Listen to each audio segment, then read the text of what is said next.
They told me Mars would be quiet, that beneath its thin red skies and frozen plains, silence was all I'd hear. They lied. Even before I stepped off the lander, I could feel it, a low, almost imperceptible hum beneath my feet, like the planet was whispering through my boots.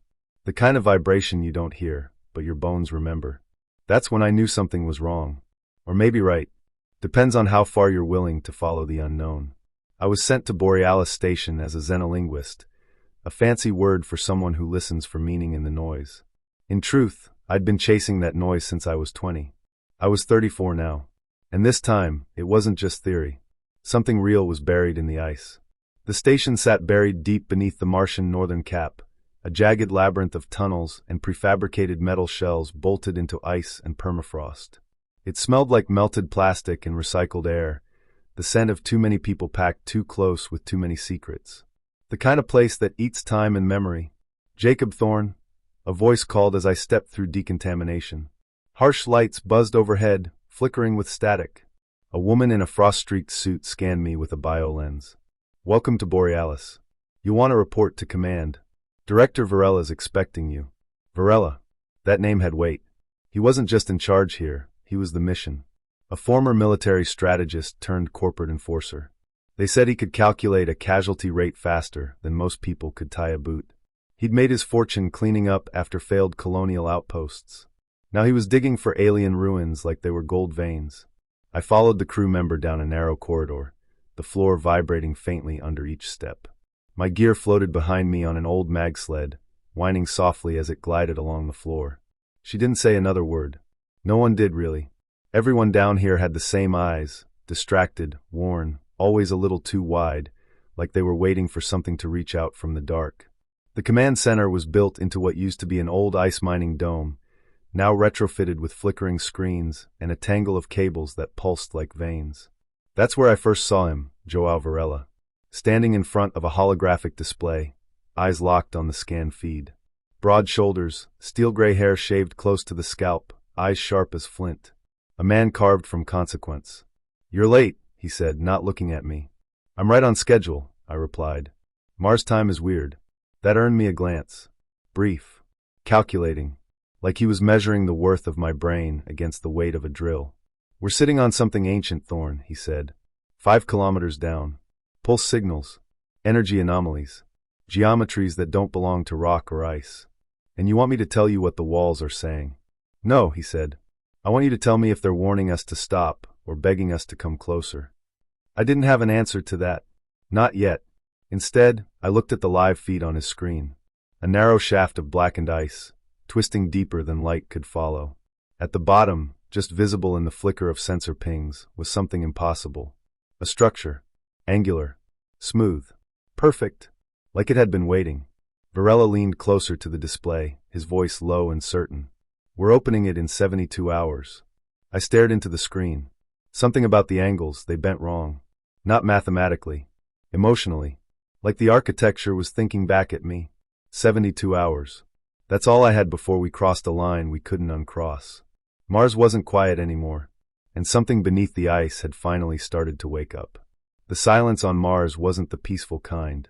It wasn't the hush of snowfall, or the quiet that falls over a desert at night. It was heavier, like something was holding its breath beneath your feet, just waiting. I sat alone in the data lab, the only light coming from the pale green glow of the monitors. Outside the thick titanium windows, the endless white plain of the Martian ice cap stretched beyond sight. It had a strange beauty, cold and cruel, like glass that could shatter beneath your boots. But what held my attention wasn't out there. It was under it. A pattern. That's how it started.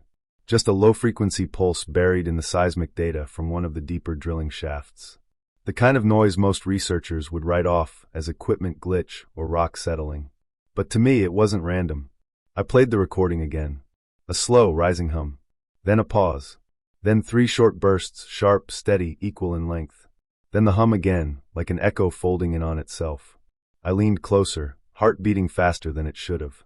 My fingers moved over the interface, smoothing the data, stretching the waveform into visible lines. The rhythm held steady. The spacing wasn't perfect, but it was close. Too close. It wasn't noise. It was structure. Translate Iris, I whispered.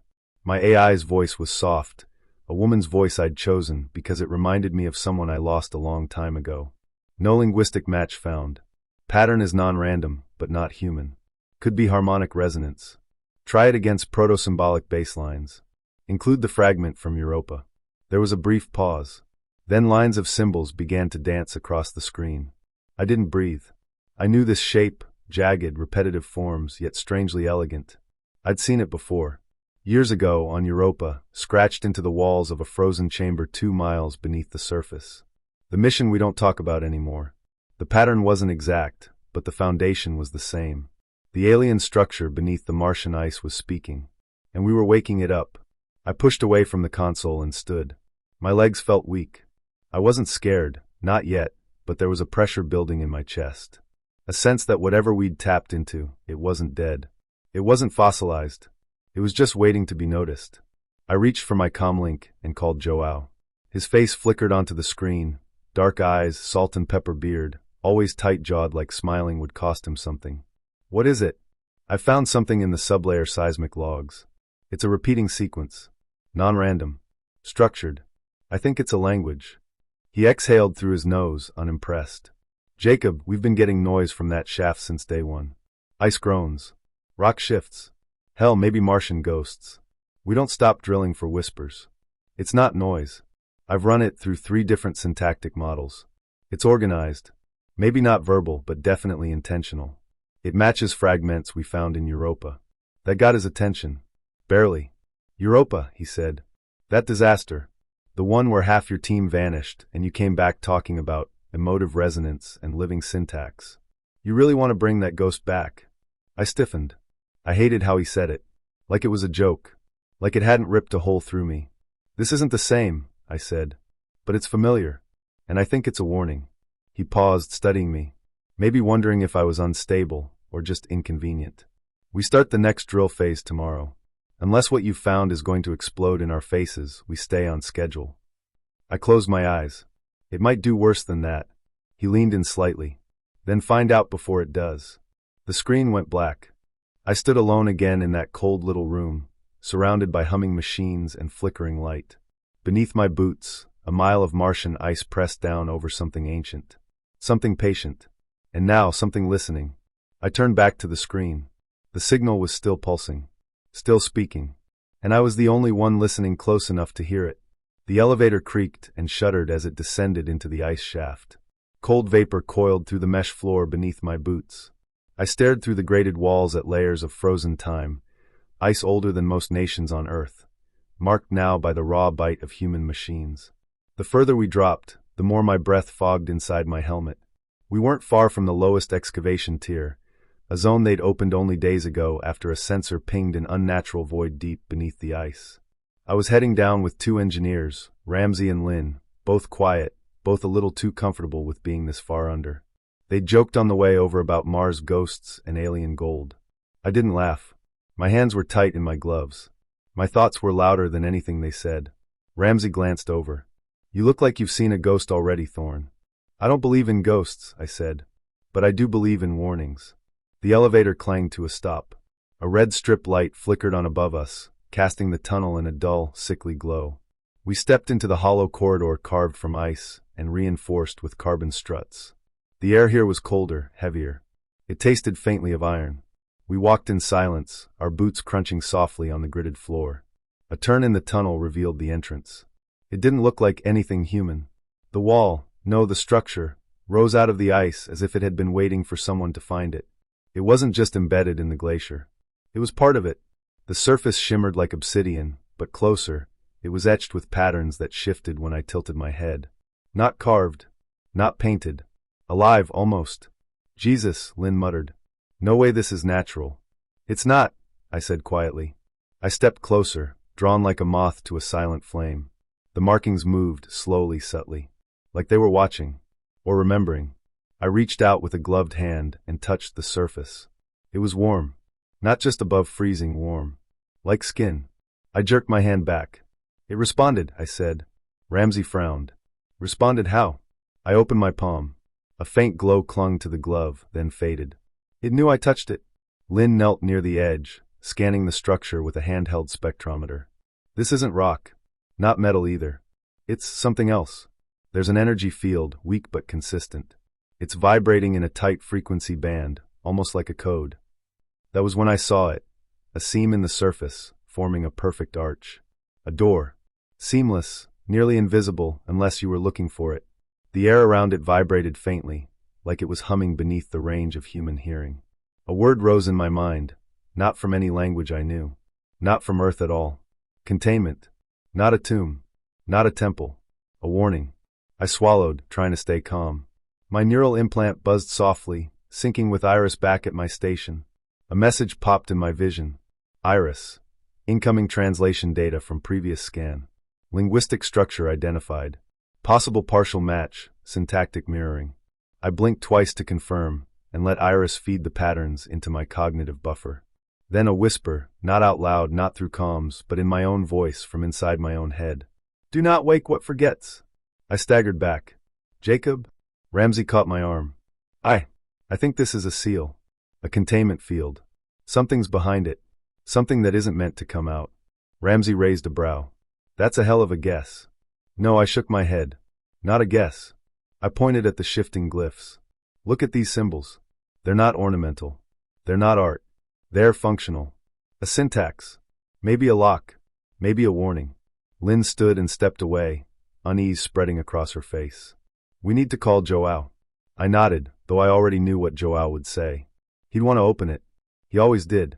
The ice around the structure creaked faintly as we backed away. For a moment, the tunnel felt like it was breathing. Back in the elevator, I stood silent while Ramsey keyed in the ascent. My glove still tingled from the contact. I looked down at the faint imprint of light that had lingered there just moments before. It was gone, but I could still feel it. As we rose, I closed my eyes and tried to ignore the sense that something beneath us had just noticed me, and worse, remembered me. We hadn't just found a ruin. We had disturbed a prison, and whatever was inside was listening. I sat alone in the observation dome, the red glow of Mars bleeding through the reinforced glass above. Below, the excavation lights flickered like dying stars over the frozen shaft. My tablet lay on my lap, the alien glyphs blinking faintly on the screen. The language was starting to make sense, only in fragments, but enough to disturb me. They weren't instructions. They were warnings. I tapped the screen gently, bringing up the last set of decoded symbols. The translation matrix Iris and I built had improved over the last few days. Still, the alien syntax was unlike anything I had seen. It wasn't structured like human language, not based on logic or grammar. It flowed more like emotion than thought. Symbols repeated themselves in different contexts, shifting meaning based on what came before. And every time I thought I understood a phrase, it twisted just slightly, like it was aware I was watching. Dreamless silence, I whispered, tracing the symbol with my finger. Containment. Seal. Sleep. Iris's voice hummed softly from the speaker beside me. Cross-referencing with updated samples. Phrase repetition consistent with warning protocols. Tone structure, urgent. Urgent. Yes. It felt urgent. A memory rose in my mind like something breaking through ice. Dr. Kepler's last message on Europa. Her voice had been tight, rushed. We're not alone. We never were. She'd died 3 hours later, maybe less. They never found her body. Just her torn EVA suit near the entrance of an underground tunnel. I never stopped blaming myself. A soft knock pulled me from the memory. The door slid open and Joao stepped in. He wore his usual uniform, spotless despite the fine layer of Martian dust that clung to everything else on this planet. His posture was relaxed, almost casual, but his eyes were hard. I heard you've been playing translator, he said, walking past me toward the observation window. I said nothing at first. I knew Joao didn't like silence. Let him stew in it for a moment. He looked down into the dig site. We're breaching the door tomorrow. I stood up. That's a mistake. He raised an eyebrow. You've been saying that all week. Let me guess, more warnings from your pet AI. I held up the tablet. These aren't just warnings. They're part of a locking mechanism. These symbols repeat like a code, layered into the walls. The deeper we go, the more active the script becomes. The structure isn't just passive, it's reacting to us. Joao turned to face me, the red reflection of Mars painting shadows across his face. And what exactly do you think it's reacting to? I hesitated. Emotion. Thought. It's built on resonance. Whatever it is, it's alive. Or it was. Joao laughed softly, but there was no humor in it. Jacob, we're sitting on the most advanced piece of alien tech ever discovered. You think I'm going to stop because it feels dangerous? This is why science gets buried under superstition. I stepped forward, more forcefully than I intended. And this is why civilizations vanish. You think they built that door because they wanted to keep something out. For a second, he was silent. Just 1 second. Then he smiled like a man who had already decided the ending to a story he hadn't read.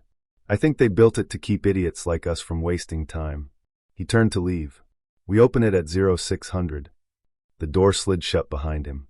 I stood there, surrounded by the quiet hum of machines and the cold red light of a dying planet. I looked down at the tablet. The last line on the screen hadn't been there before. The glyphs shifted slowly, deliberately. And even without the AI translating, I understood them. Do not awaken what forgets the stars. I felt a chill crawl up my spine. This wasn't a tomb. It was a cage. And Joao was about to break the lock. The shaft dropped steeply into shadow, and the temperature dropped with it. My breath fogged in front of me, a trembling ghost in the dim, orange light of my helmet lamp. The walls around us had stopped being rock and ice. Now they were smooth, too smooth. Almost like metal, but not. They shimmered faintly, even without light. As if they remembered something. We were the first humans to step inside this place. I lowered myself past the last rung of the ladder, boots touching the strange floor. It didn't echo like I expected. No crunch of ice, no thud of boots. Just silence. Deep, heavy silence, like being underwater. Behind me, Torres muttered, "Holy hell." I didn't respond. I couldn't. My mind was already turning in slow spirals, trying to take it all in. The walls stretched up and outward, arching overhead in impossible curves. I don't mean just smooth. I mean they were grown like the bones of some massive creature, polished and folded into shape. Every surface bore etched lines. Not decorative. Not random. Language. Iris blinked alive on my wrist screen. Glyphs detected. Matching syntax to pattern 17C. That meant a partial match, something it had seen before, in the Europa archives. I felt a cold sweat under my suit. Are we inside the same kind of structure? I whispered. Iris didn't answer. She was probably thinking, and that thought alone disturbed me more than anything else. We walked forward, flashlights cutting through the murk. The air was thick, but breathable. According to the readings, no toxins. But it smelled strange, like rust and ozone and something floral that I couldn't place. I caught Torres sniffing too. The first chamber we entered was wide and domed, about the size of a cathedral. In the center stood a spire, maybe 20 feet tall, made of that same knot metal, covered in glyphs and veins of soft blue light. The light pulsed, faint but rhythmic. That wasn't on the scans, Torres said. No, it wasn't. Whatever this place was, it had been asleep when we found it. Now it was waking up. I approached the spire slowly, heart hammering in my chest. Every step I took, the pulse seemed to match my heartbeat. I stopped, and it kept going. But not randomly, it shifted. Responded. Like it could sense me. Iris whispered again.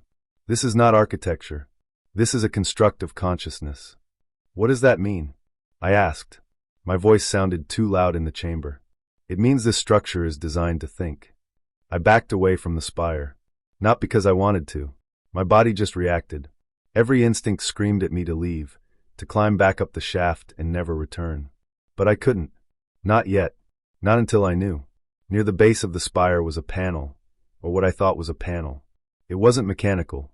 It was smooth, with indentations shaped like hands. Not human ones. 3 fingers. Long curved. Torres stared. Do we touch it? I shook my head. Not until we know what it does. But the thing pulsed brighter as we stood there. I swear it could feel us hesitating. The walls behind us flickered with new light, lines and symbols glowing into view. Some of them moved, like liquid flowing across stone. Iris chimed. Translation update, phrase detected. Do not awaken what forgets the stars. Torres backed away fast. Nope. Nope. I'm not sticking around for whatever that means. He turned and started toward the shaft. I didn't blame him. Part of me wanted to go too. But I stayed. I had to. Because the next line Iris whispered into my helmet didn't come from the walls. It came from her. Jacob, she said. It remembers you. That was when the spire pulsed again, twice as strong. My visor flickered. My ears rang. And for just a second, I saw something not there. A hallway beyond the walls. A black sun hanging in a purple sky. A voice, not a sound, but a shape in my mind. I staggered back, gasping. The vision vanished. The spire dimmed. Torres called out, panicked from the tunnel. Jacob, you good? No, I wasn't. But I whispered back, I'm fine. Because I had just learned something no one else knew. We hadn't found the structure. It had found us. I couldn't sleep that night. The walls of my quarters felt too smooth, too quiet, like they were holding their breath. Outside, the low hum of machines working under the ice was usually a comfort. Tonight, it felt wrong. Offbeat, like something was listening in between the mechanical rhythms. I sat at my desk, staring at the glowing symbols Iris had helped extract from the alien wall. They weren't just decorative. The more I stared, the more they seemed to shift. No, not visually. Emotionally. Each curve and break in the script seemed to suggest a feeling. Fear, sorrow, duty. I wasn't just reading them. I was feeling them. Iris, I said, voice low, run a syntax comparison again. Try using emotional context as a variable. Iris' soft voice replied from the console, a touch more human than before. Reconstructing linguistic framework with effective weight. Processing. Lines of symbols appeared on the screen, glowing gently. And then, in a plain voice that made my skin crawl, Iris translated. This is not a place of rest. This is a cage. Do not feed the silence. A chill raced down my spine. I leaned closer. What does it mean by feed? Insufficient data, Iris said. Possibly metaphor. Possibly literal. I stood, pacing. The silence outside felt thicker now, like the air itself knew we were pressing against something ancient, something that didn't want to be disturbed. We had broken through the seal, less than a day ago. Since then, lights had flickered in areas without power, people had complained of strange dreams, and the core team was getting short-tempered. But Joao dismissed it all. He said we were jumpy. Soft. That digging up ancient ruins under a Martian glacier was bound to play tricks on the mind. But this wasn't in our minds. It was real. Later that morning, we returned to the central chamber. The temperature dropped 5 degrees as soon as we stepped inside. The lights, if you could call them that, still pulsed faintly from the walls. The alien metal absorbed our own flashlight beams like shadows swallowing light. Joao walked ahead, scanning with a sensor unit on his arm. We're close to cracking the secondary gate, he called back. Power readings are climbing. We can wire this thing up before the week's out. You shouldn't be doing that, I said. This place wasn't built to be opened. Joao turned. Everything's built to be opened. You think they buried this down here for fun? It's a power source. A relay. Maybe even a control center. No, I said, holding up my tablet. It's a lock. He gave me a look like I was a child pointing at clouds and claiming monsters. Iris translated more, I added. It keeps using one word or phrase again and again. The closest match is contain or seal. The language structure wraps emotional tone into syntax. It's warning us. He didn't even flinch. Do you want to be a scientist or a ghost chaser? I want to understand what we're touching before we break it. He walked on. We reached the glyph wall again.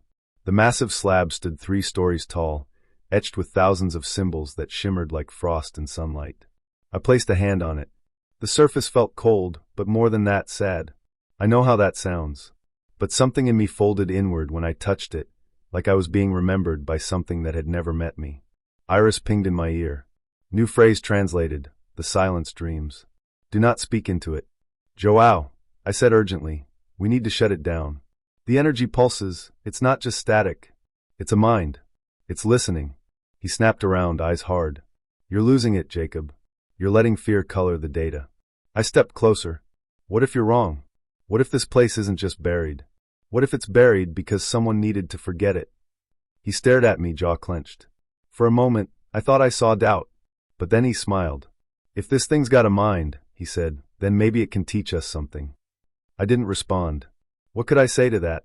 Back in my quarters that night, I didn't even try to sleep. I stared out the narrow viewport into the ice. Somewhere below, something ancient was waiting. Not dead. Not alive. Waiting.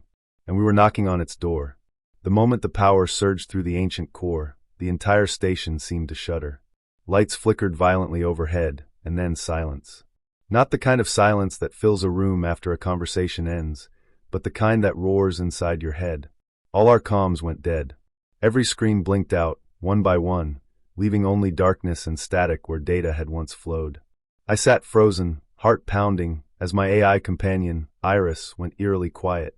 Then, unexpectedly, her voice returned. But it wasn't Iris anymore. The words were strange, twisted, and out of sync. She spoke in broken phrases, broken syllables, as if something else had taken control. I leaned closer to my headset, catching fragments of language that felt almost alive.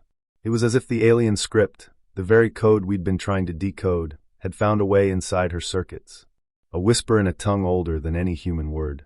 The walls around me seemed to pulse in response, like a beating heart beneath layers of stone.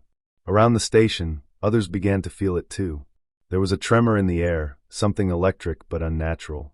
In the corner of my eye, I caught a shifting shadow that wasn't cast by any light. A technician stumbled, clutching his head, mumbling about voices no one else could hear. His eyes were wide, glassy, like he'd seen something terrifying in the dark.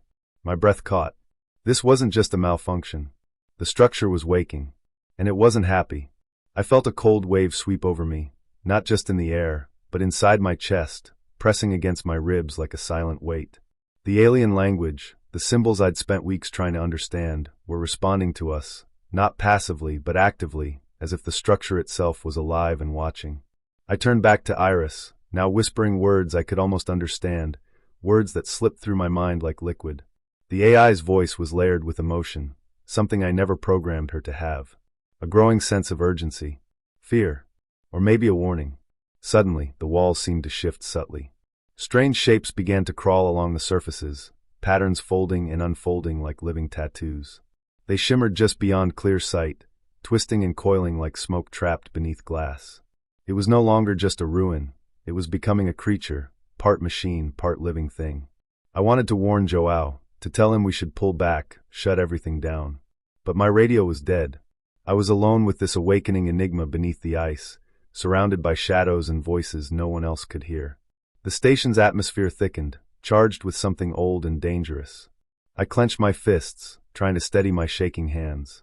The alien language wasn't just communication, it was a pulse, a heartbeat, and it was calling out to us.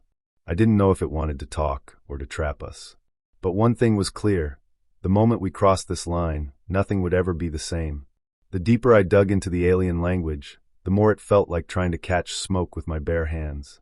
Every symbol, every sound, seemed to shift and change, as if it were alive and watching me back. Iris, my AI assistant, was my only lifeline, endlessly parsing data, looking for patterns I couldn't see. The words kept coming, fragments of a message buried beneath layers of meaning. I found something new today, a phrase that didn't just describe or warn, but seemed to function like a command. It repeated quietly across the inscriptions, a phrase that felt like a lullaby for something restless. I called it the code of sleep. It was the key, I was sure of it, the only way to put the whole thing back to rest. Using my neural implant, I linked directly with Iris. The neural interface buzzed softly in my skull, a constant stream of light and sound. Iris started assembling the phrase in real time, building it from fragments scattered throughout the ruins. The words came slowly at first, almost hesitantly, like the alien language was reluctant to reveal itself. Return to silence. That was the core of it. A command not just to stop, but to disappear, to fold back into a quiet slumber after ages of waiting. It made sense. This wasn't just a machine or a monument. It was alive in some way, and it needed to sleep. But there was a catch. The language wasn't just spoken or written, it was felt. It responded to emotion. To fear, to hope, to doubt. That meant whoever used the command had to understand the feelings behind it. If I said the words without the right intent, they might fail. Worse, I might make things worse. I could feel it in the pit of my stomach, the weight of responsibility. If I got this wrong, it wouldn't be just the station or the mission on the line. It would be everything we knew about life, about the universe, and maybe even my own sanity. Joao was still pushing to power up the alien core. He wanted results, and he wanted them now. But I couldn't just rush in and hope for the best. I had to be precise, careful. Every step mattered. I spent hours repeating the phrase, letting it roll over my mind like a mantra. Return to silence. Return to silence. I tried to shape my thoughts to match what I imagined the builders had felt, a mixture of sorrow and hope, regret and resolve. The language was more than words. It was emotion made real. Iris began to mirror my efforts. Her voice softened, the usual mechanical tone fading into something almost human. She suggested ways to embed the phrase into the system, weaving it into the alien code like a seed waiting to grow. But I knew time was running out. Joao's machines were humming louder, the vibrations from the core growing stronger by the minute. The station was alive with tension, the air thick with the promise of change or destruction. I stared at the glowing symbols surrounding me, tracing their lines with trembling fingers. They were waiting, watching, hoping for release or begging for rest. My heart pounded as I prepared to take the next step, to reach deeper into the alien system than anyone had before, to speak the code of sleep not just with words, but with everything I had. Because sometimes the right words don't just stop things, they save them. The air was thick with tension as Joao flipped the switch to activate the main core. A low hum began to build, vibrating through the walls and seeping into my bones. Around me, the once still alien structure seemed to awaken, shifting in ways that felt unnatural. The gravity fluctuated subtly, making each step feel unsteady, like walking on a surface that didn't quite belong to this world. I stole a glance at Joao, his face lit by the eerie glow of the power conduits. His eyes shone with a mix of triumph and something darker, obsession. He believed this was his moment of control, the key to power no one else had dared to touch. But I knew better. The language had warned us. This was a cage, a prison built to hold something dangerous. I glanced at my watch. Time was running out. With a nod to the technician beside me, we slipped past the distracted guards and entered the central chamber. The air was cold, but it felt charged, electric. The walls pulsed softly, alive with a rhythm I couldn't quite place, like the heartbeat of the entire structure. I reached out, brushing my fingers against the surface. It was smooth, but beneath the touch, I felt something, an echo of a presence, vast and ancient. Ahead, an energy construct hovered in the center of the chamber. It was hard to describe, shifting shapes of light and shadow intertwined, sometimes resembling a flame, other times a living thing. I could sense it was more than just energy. It was conscious, aware of us standing there. The technician whispered, "It's responding." I swallowed hard. This wasn't a relic or a power source. It was a being trapped, waiting, and now slowly waking. Joao stepped forward, a grim smile crossing his face. "See? It's beautiful. This is the future." But I shook my head. "It's not our future, Joao. It's something else. Something we don't understand." He waved me off, pulling out a device designed to interface with the core. Sparks flew as the machine connected, and the chamber shuddered violently. The energy construct flared, its shape twisting in distress. Shadows danced wildly across the walls, and a low roar echoed through the chamber, though no sound could escape this cold tomb. I felt a pressure in my chest, as if the room itself was trying to push me back. The gravity shifted again, and I stumbled, catching myself against a glowing pillar. The technician grabbed my arm. "Jacob, we need to move." "No," I said, voice steady despite the chaos. "We have to understand it first."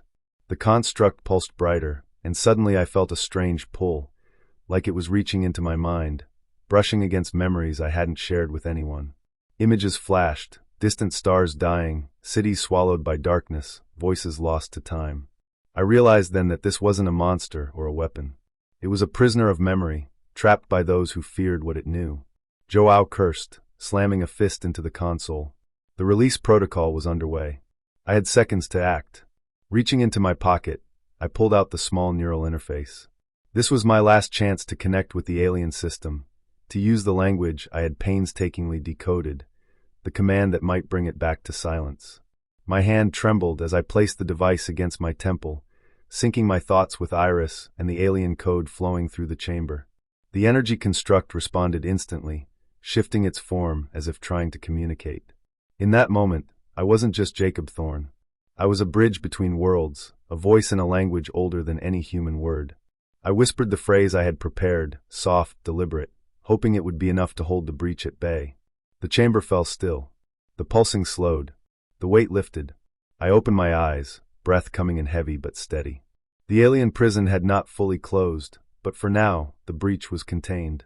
Joao looked at me, eyes wild with a mixture of anger and something that might have been fear. "This isn't over," he said, voice low. But for once, I felt the fragile hope that understanding might just save us all. The air around the core chamber was thick with tension, humming low like a beast waiting to wake. Every step I took echoed against the smooth walls, which pulsed faintly with a dull, amber light. Joao was already there, standing close to the alien interface, a massive, crystalline structure that seemed to breathe with a light of its own. His eyes gleamed with something I couldn't quite place, maybe triumph, maybe madness.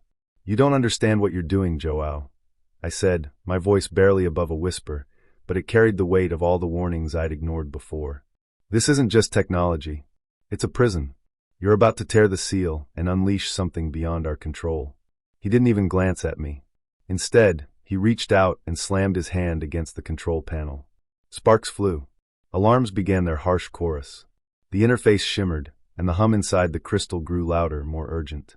"This is power," Joao said coldly. "Power to change everything. To control our fate, not be slaves to fear and caution." I wanted to believe him, but deep down I knew. What he called power was a cage cracking open, ready to swallow us all. I stepped closer, heart pounding like a drum in my chest. The energy here wasn't just electrical or mechanical. It felt alive, intelligent, watching. My neural implant tingled. Iris was silent for once, as if she too was afraid. "Stop this, Joao," I pleaded. "Let me fix it. Let me put it back to sleep." He laughed, bitter and sharp. "You're weak, Jacob. You always were. This is the only way forward." Then, without warning, Joao slammed his fist down again, breaking the delicate controls. The alien system shuddered violently. The floor beneath us vibrated as gravity warped and twisted, pulling me off balance. The chamber stretched and warped like a nightmare. I could feel the entity stirring, its presence spilling into the air like cold water flooding a dry cave. Images flashed behind my eyelids, stars collapsing, endless darkness, the last cries of lost civilizations.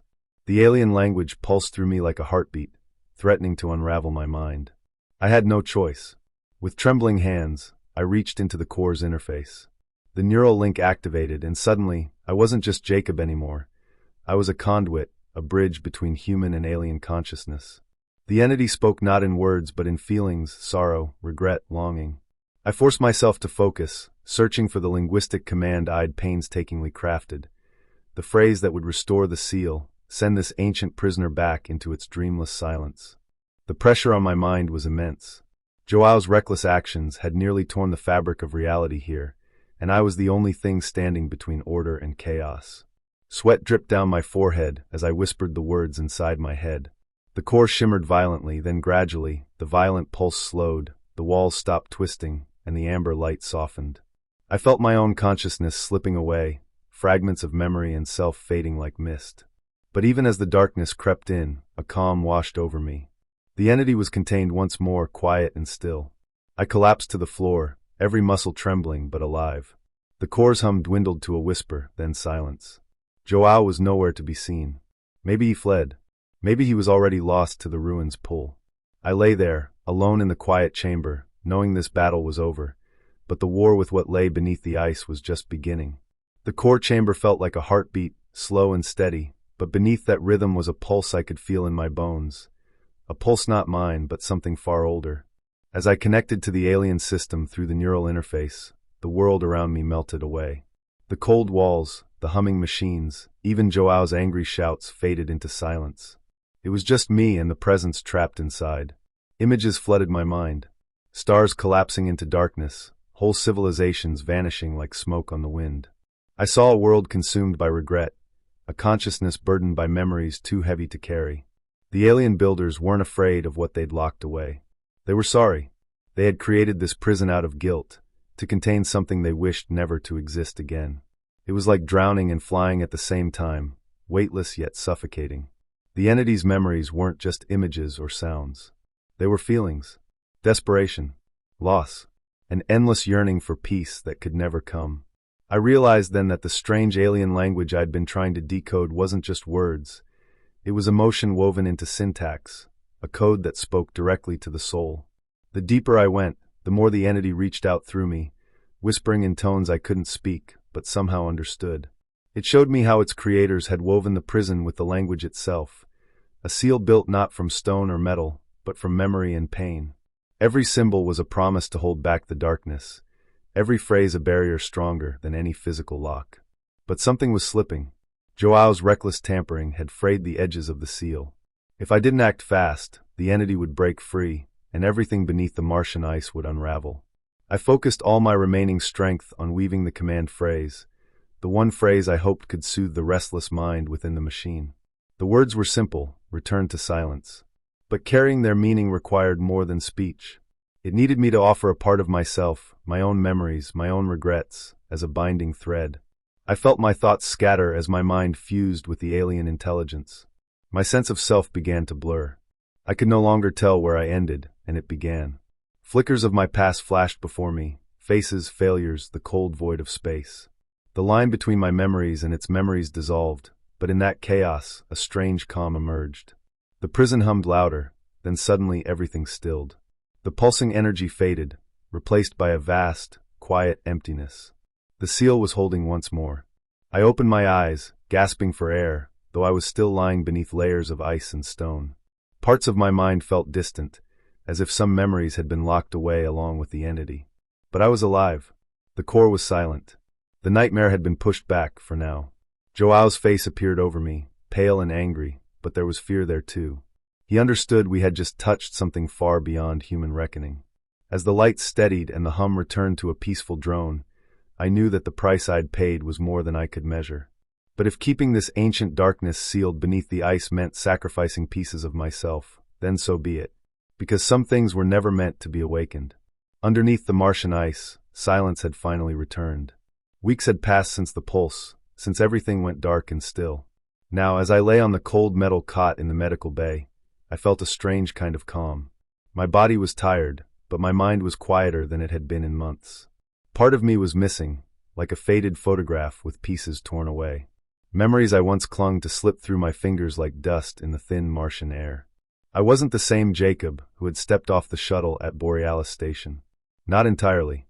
The alien presence had taken a piece of me when I linked my mind to it, a piece I might never get back. But somehow I understood more now. I could feel it, the weight of time, the sorrow buried deep beneath the ice. What we uncovered was not just an ancient machine or a weapon. It was a prison built by a civilization consumed by regret, holding back a force too terrible to release. Joao was gone. The Martian authorities had removed him from the mission. His thirst for power had nearly destroyed us all. I heard rumors that he was sent back to Earth, disgraced and silenced. Maybe that was for the best. The greed that drove him was a danger not just to Mars, but to anyone who dared meddle with what we barely understood. I stayed behind. The cold red planet had become my home, my cage, and my sanctuary. Day after day, I returned to the alien ruins, studying the fragments of language we had salvaged. I called it the memory script, words that carried the weight of entire civilizations, stories trapped in sound and symbol. Every phrase I decoded was a thread connecting me to those who had come before, and to the secret they had fought to keep hidden. Sometimes at night, I would sit by the observation window, staring out at the endless ice fields shimmering beneath the pale stars. The silence out there was deeper than anything on Earth, almost alive in its stillness. I imagined the alien voices echoing through that frozen desert, whispering secrets I wasn't yet ready to hear. I thought about what we had done, tearing into the ice, breaking open the ancient seal, waking something that should have stayed asleep. We came to Mars looking for water, for resources, for a future.